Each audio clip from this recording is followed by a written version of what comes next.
Hi friends, welcome to our channel Telugu ముచ్చట. Serial నటి పవిత్ర Jayaram road ప్రమాదంలో కన్నుమూసిన విషయం తెలిసిందే. ఇక ఈ ప్రమాదంలో ఆమె ప్రియుడు సహనటుడు చంద్రకాంత్ తీవ్రంగా గాయపడ్డారు.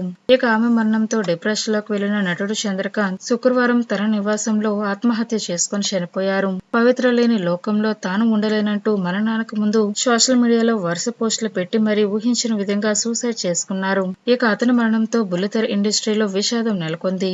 ఇక ఈ క్రమంలోనే వీరి ప్రేమ వ్యవహారం గురించి వార్తలు వైరల్ అవుతున్నాయి.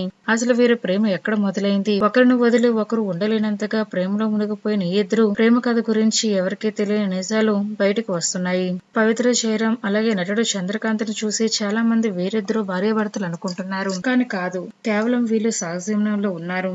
చంద్రకాంత్ ఇప్పటికే శిల్ప అనే అమ్మాయిని 2015లోనే 11 ఏళ్లు ప్రేమించి మరీ పెళ్లి చేసుకున్నారు.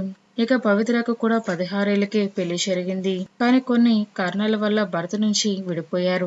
అయితే నటుడు చంద్రకాంత్ మొదటిగా ఓ సాఫ్ట్వేర్ కంపెనీలో ఉద్యోగం చేసేవారు. ఇక ఆ సమయంలోనే అతనికి నటుడుగా సీరియల్లో అవకాశం రావడంతో ఆ ఉద్యోగాన్ని వదిలేసి సీరియల్లో నటించారు.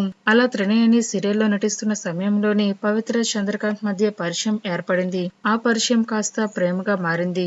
ఇద్దరి మనసులు కలవడంతో పెళ్లి చేసుకోవాలని నిర్ణయించుకున్నారు. అలా దాదాపు 5 సంవత్సరాల నుండి ఇద్దరు సహజీవనంలో ఉంటున్నారు. అయితే త్వరలో పెళ్లి చేసుకుని ఒకటవ్వాలనుకున్నారు. కానీ ఇంతలోనే ఊహించిన విధంగా వారి ప్రేమ విషాదంగా మారింది. అయితే ఈ విషయం తెలుసుకున్న అభిమానులు పలు రకాలుగా కామెంట్స్ చేస్తున్నారు. ఫ్రెండ్స్, ఈ వీడియో కనుక మీకు నచ్చినట్లయితే లైక్ చేయండి, షేర్ చేయండి. మరిన్ని తాజా లేటెస్ట్ అప్డేట్స్ కోసం తెలుగు ముచ్చట ఛానల్ ని సబ్స్క్రైబ్ చేసుకోండి.